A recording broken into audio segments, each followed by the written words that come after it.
esta sentencia del Tribunal Supremo de Justicia de anoche, una más, lo que hace es contribuir con la profundización y la aceleración de la crisis.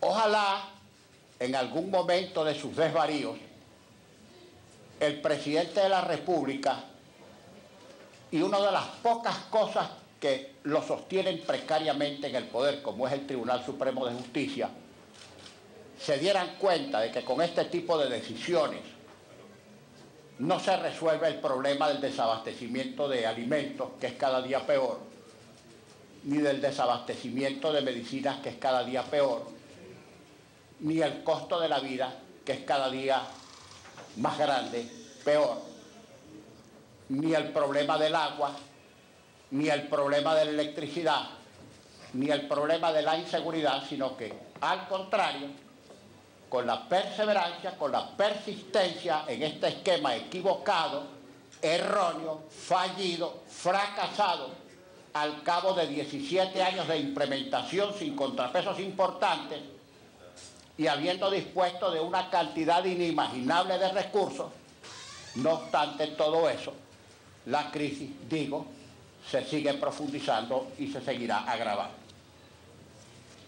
Esta sentencia del tribunal, asida al criterio inconstitucional de que ellos pueden hacer lo que les dé la gana, de que incluso pueden anular la existencia de un poder recientemente electo por sufragio popular, de que incluso se pueden ellos dar el lujo, porque nadie los puede controlar, de interpretar la Constitución contra el propio texto de la Constitución. No puede ser una actitud que no tenga contención ni tenga medida. La reciente decisión, la decisión de anoche, dice simplemente que la Asamblea Nacional no tiene facultad para hacer lo que hizo, negando o desaprobando el decreto de emergencia económica. Les voy a citar, para no hacer esta rueda un evento abundoso de cita de textos constitucionales, de jurisprudencia, etcétera, simplemente les voy a leer el preámbulo de la Constitución que al parecer los ignaros del Tribunal Supremo de Justicia no han leído. Dice así el preámbulo de la Constitución, que deja absolutamente clara y nítidamente sentada la facultad constitucional de la Asamblea para ejercer control y para aprobar o negar cualquier decreto de emergencia dictado por el Poder Ejecutivo. Cito textualmente el preámbulo de la Constitución vigente. Dada la trascendencia de la decisión correspondiente, es decir, de los estados de emergencia o de excepción, se prevé la intervención de los tres poderes clásicos en la declaración de los estados de excepción. En virtud de la urgencia que los caracteriza, se faculta al presidente de la República en Consejo de Ministros para dictar el decreto respectivo, pero se prescribe su remisión a la Asamblea Nacional, la cual, como instancia deliberante y representativa por excelencia de la soberanía popular, puede revocarlo si estima que las circunstancias invocadas no justifican la declaración de un estado de excepción o si considera que las medidas previstas para hacerle frente son excesivas. Cierra comillas.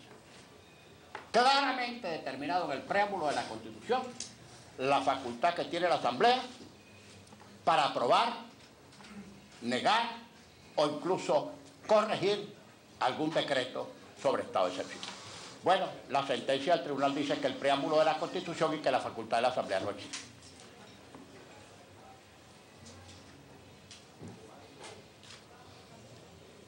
El cambio, estimados amigos de los medios, es indetenible. Es indetenible porque este gobierno está atravesando una crisis terminal. Nosotros, antes de hacer estas declaraciones, tenemos que ser muy responsables, no sea que decir la verdad siembre desasosiego o desesperanza en Venezuela. No. El gobierno trata de detener a la Asamblea Nacional porque la Asamblea Nacional está cumpliendo con sus funciones. El único organismo del poder público que está haciendo en Venezuela algo para resolver la crisis política, para resolver la crisis económica, para resolver la crisis social, es la Asamblea Nacional por vía de lo que puede hacer, que es por una parte legislar, aún a riesgo de que este mal llamado Tribunal de Justicia, que no es tal sino un pelotón de ejecución judicial al servicio del Ejecutivo, declare inconstitucionales todas las leyes. Ya lo ha anunciado el gobierno, por eso digo que ninguna de estas decisiones son sobrevenidas. Ya decidieron, por órdenes de Nicolás Maduro, que la ley de amnistía será declarada inconstitucional. Bueno, nosotros no podemos inhibirnos de legislar y de aprobar esa ley que está esperando toda Venezuela por la amenaza de que el Tribunal Supremo de Justicia la declare inconstitucional. La ley de vivienda para dotar a poseedores precarios que son víctimas permanentes del chantaje del gobierno para convertirlos en clientes políticos, que presentó el diputado Julio Borges, es una ley que vamos a aprobar para más bien liberar a los propietarios y que no sigan siendo esclavos de un gobierno atorrante que por otorgarles un programa social al que tienen derecho por ser venezolanos, tengan la titularidad de su vivienda. Esa ley la vamos a aprobar. La ley de cestatica que aprobamos ayer en la primera discusión, ya están amenazando, aunque levantaron la mano porque tuvieron vergüenza y no pudieron por las circunstancias improbarla, le van a poner todo tipo de piedras en el camino para que esa ley no entre en vigencia y así sucesivamente. La decisión que vamos a tomar para anular la designación delictual y fraudulenta de los magistrados expresa el 23 de diciembre retro próximo, ya nos están diciendo que eso lo van a declarar nulo, por más que la decisión se tome en Cámara, porque hay que revocar una decisión no solamente fraudulenta, sino abiertamente violatoria de la Constitución y de las leyes. Bueno, ¿qué es lo que está haciendo el Tribunal Supremo de Justicia? Actuando de consuno con un ejecutivo que está en situación terminal por incompetente, por corrupto, por ineficaz. Bueno, buscar alguna autojustificación histórica que diga: no pude hacer lo que quise hacer porque me tumbaron. Yo creo que este gobierno está haciendo lo posible para que le den un golpe. No tengo la menor duda, porque es la única justificación histórica que tendrían después de esta derrota y después de este fracaso monumental al cabo de 17 años de haber actuado por la libre sin contrapesos importantes. Perdónenme la imprudencia, pero no es ningún secreto, y Maduro lo sabe, que en factores muy influyentes dentro del propio gobierno hay un movimiento cada vez más fuerte y cada vez más creciente para pedirle la renuncia a Nicolás Maduro como el mal menor. Eso no es ningún secreto. Y que vean sobre todo si los militares retirados en ejercicio de las actuales gobernaciones le han pedido o no la renuncia a Nicolás Maduro.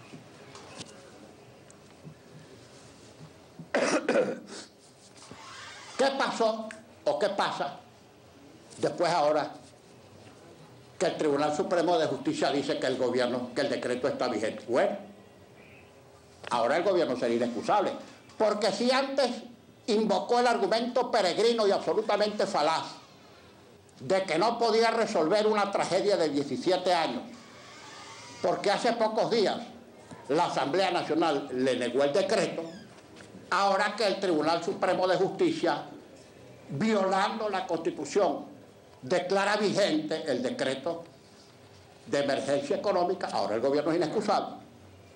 Veamos si con el contenido de ese decreto se van a acabar o se van a agravar las colas y el desabastecimiento de medicinas y de alimentos. Veamos si va a disminuir o aumentar la inseguridad. Veamos si va a resolverse el problema del déficit en la prestación de servicio de agua y en la prestación del servicio de electricidad. Pero sobre todo veamos si ese decreto torpe es capaz de resolver el problema de inestabilidad de un gobierno, repito, que está en situación terminal. Adelantándome a alguna eventual pregunta, puedo decir que si antes algunos pensaban que el lapso de 6 meses que nos habíamos dado para buscar una solución democrática, constitucional, pacífica y electoral. Lapso dentro del cual algunos pensaban que resultaba casi que apremiante. Hoy nadie duda que quizá ese lapso de 6 meses es demasiado largo. Es demasiado largo.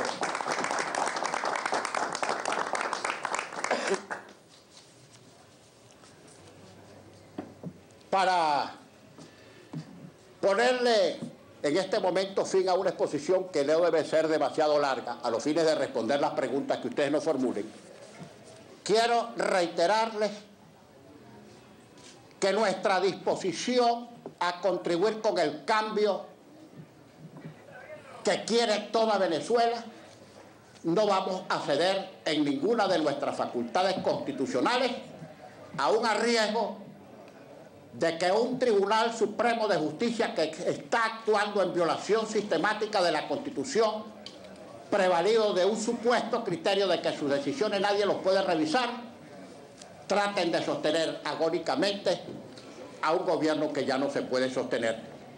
Pero que sepa Venezuela que el Tribunal Supremo de Justicia es tan responsable del desabastecimiento, de las colas, de la inseguridad, del auge impune del delito, que a eso deberían dedicarse y no se dedican, a la carestía del servicio de agua, a la carestía en el servicio de electricidad y a todas las inenarrables calamidades que está padeciendo el pueblo venezolano. Ahora no es uno el responsable, ahora son dos.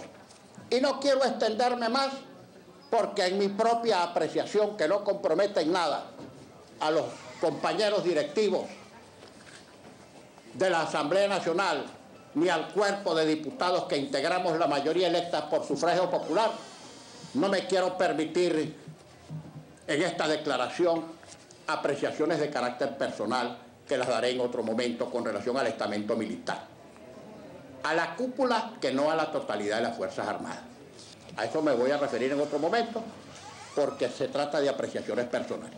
Lo que sí queremos reiterar, a nombre de la directiva, a nombre del cuerpo, a nombre de la unidad y a nombre de la inmensa mayoría del pueblo venezolano, es que mientras este gobierno esté allí donde está, precariamente sostenido, agónicamente sostenido, en vez de procurar una salida de la crisis, todos los males de Venezuela van a empeorar de manera indetenible. Muchas gracias.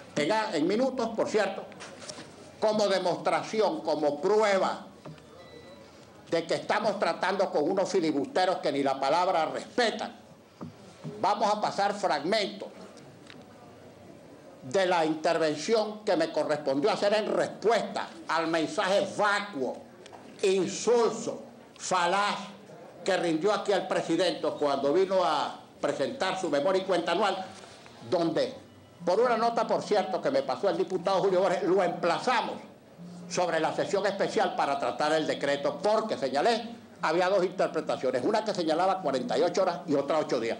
Y el propio Maduro, a quien lo tenía a mi lado, y el propio Aristóbulo Isturi, y el propio jefe de la bancada del partido de gobierno, dijeron que era 8 días. Y la presidenta.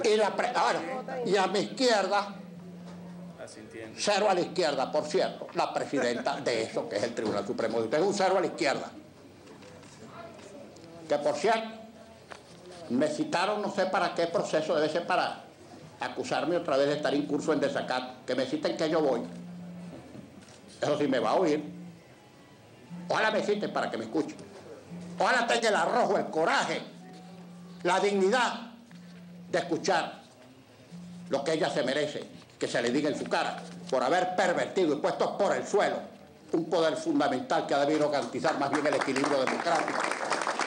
También vamos a acudir desde luego a las instancias internacionales. Ya no queda duda, la categorización de Venezuela en el ámbito internacional, incluso de los gobiernos con pinches que son tales porque han recibido infinitas cantidades de los petrodólares que aquí faltan para comprarle comida y medicina a los venezolanos que están en situación precaria, aún en opinión de esos gobiernos, aún en opinión de esos regímenes, esto es insostenible y el gobierno no puede seguir actuando así. Pero vamos a recurrir a las instancias internacionales aún a riesgo de que se nos diga, como suelen decir estos forajidos, que somos apátridas, que somos enemigos de Venezuela, que estamos confabulados con el capital internacional, con la derecha, etcétera, etcétera, etcétera. Y la convocatoria de mañana, que los diputados... Por supuesto, también me ayuda el colega Freddy Guevara. Todos los diputados de la unidad vamos a estar mañana en la calle, en nuestros respectivos circuitos, hablando con la gente, llevándoles el mensaje de esperanza. Porque lo que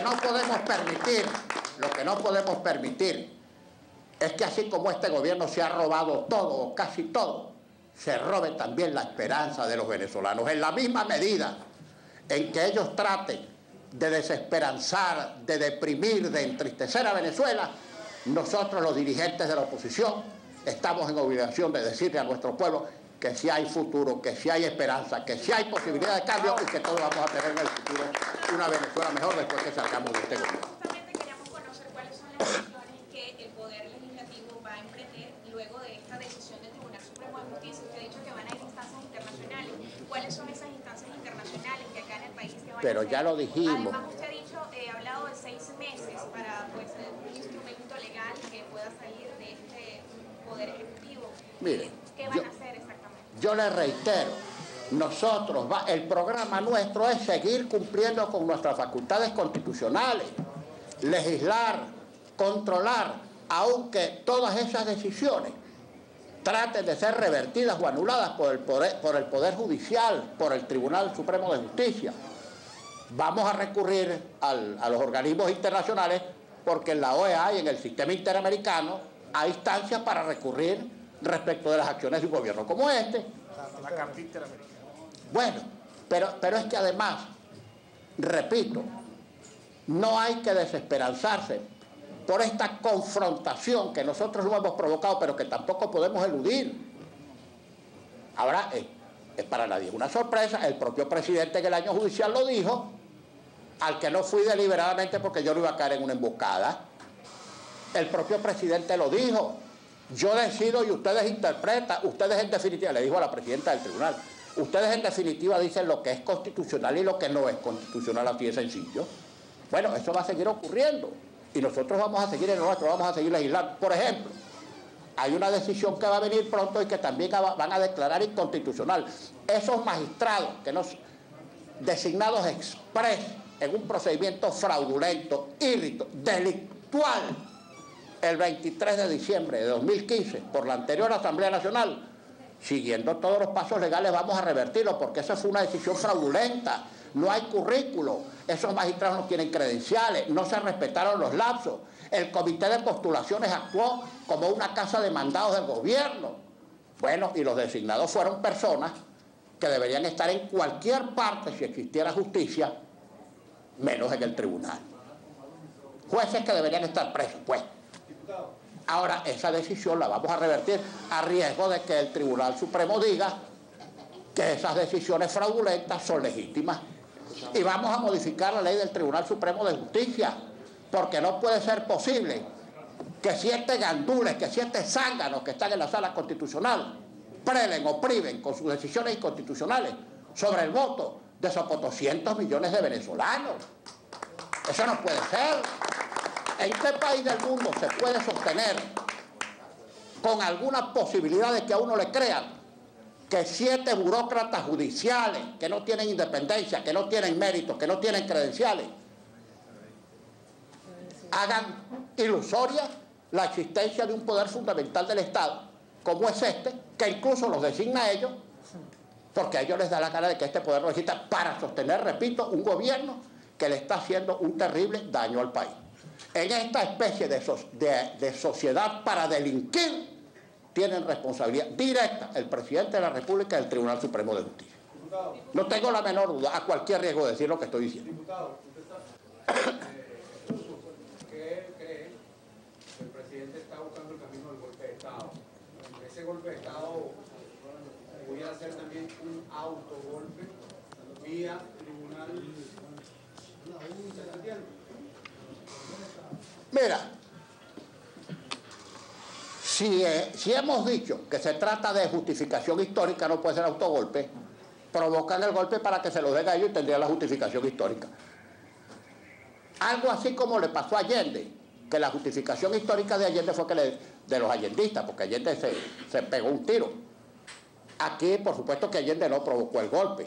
Lo que provocó el golpe en su momento en Chile fueron aquellas políticas demenciales de un país que cayó en una vorágine inflacionaria, de escasez, etcétera. Pero Allende nunca provocó el golpe. Estos sí están provocando el golpe para tener la justificación histórica que tienen los derribados del poder. No pude hacer porque me tumbaron. Pero que no se crean que ese golpe es para sostenerlo a ellos, y ellos lo saben.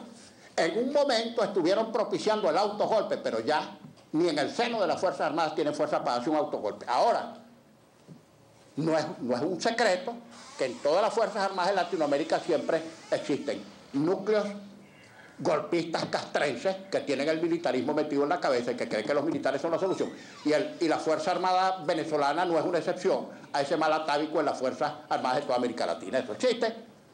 Que no tengan fuerza, que no se atrevan, gracias a Dios, porque la solución no son los golpes. Pero tenemos que advertir sobre un gobierno que está estimulando hasta esa salida absurda. Mira, yo les quiero decir algo a ustedes, y perdónenme esta cita casi anecdótica. Un día antes del entierro de Hugo Chávez, yo tuve una reunión con el general Miguel Rodríguez Torres, que entonces era uno de los hombres más importantes del régimen de Chávez. Una reunión privada que me pidió Miguel Rodríguez Torres, quien por cierto estaba muy acongojado y muy adolorido por la muerte de Chávez, y le correspondió pronunciar el último discurso antes que Chávez fuera inhumado. Y Rodríguez Torres me preguntaba cuál iba a ser la actitud de la oposición frente a la muerte de Chávez. Y yo le dije, mira, ten la total seguridad que va a ser de absoluto respeto, no solamente porque la muerte es un momento solemne, sino porque la oposición es respetuosa de los sentimientos de la gente que cree en Chávez o que creía en Chávez. Y efectivamente, los opositores fuimos absolutamente respetuosos. Hasta ofrecimos enviar una delegación de diputados opositores a las exequias de Chávez, y el propio chavismo nos dijo que no fuéramos porque eso se iba a entender como un acto de provocación y que ellos no podían garantizar la reacción de su gente. Sí, seguramente querían tener el patrimonio del dolor del ilustre muerto. Pero hasta eso llegó la oposición. Pero en medio de esa situación yo le dije a Miguel Rodríguez Torres, después que me hizo esa pregunta, y se lo pueden preguntar a Miguel Rodríguez Torres cuando lo vean. Dije, Miguel, uno de los peores daños que le hizo Hugo Chávez a este país fue sacar a los militares de los cuarteles. Dentro de 30 días, le dije, el presidente de este país, porque va a haber elecciones, va a ser un civil. O va a ser Enrique Capriles o va a ser Nicolás Maduro. ¿Cuál de los dos como civil podrá devolver a los militares a los cuarteles? Les estoy citando nombres y apellidos y hechos. Pues bien, lamentablemente Chávez sacó a los militares de los cuarteles y hay por ahí más de un militar regado. Afortunadamente no son en este momento mayoría en las Fuerzas Armadas, pero por ahí hay más de un militar creyendo que en este país se puede gobernar sin votos, solamente con fusiles. Los hay, claro que los hay. Y a esos sectores es que Nicolás Maduro está tentando para que lo tumben. Ojo, en esta última parte no comprometo a nadie. Esto lo he dicho yo solo. Yo no comprometo a mis compañeros de bancada porque no he hablado con ellos de este tema. Que lo tendremos que hablar en los próximos días, porque en los próximos días también tendremos que ofrecer ya una propuesta concreta de salida a esta desgracia nacional que es el gobierno de Nicolás Maduro.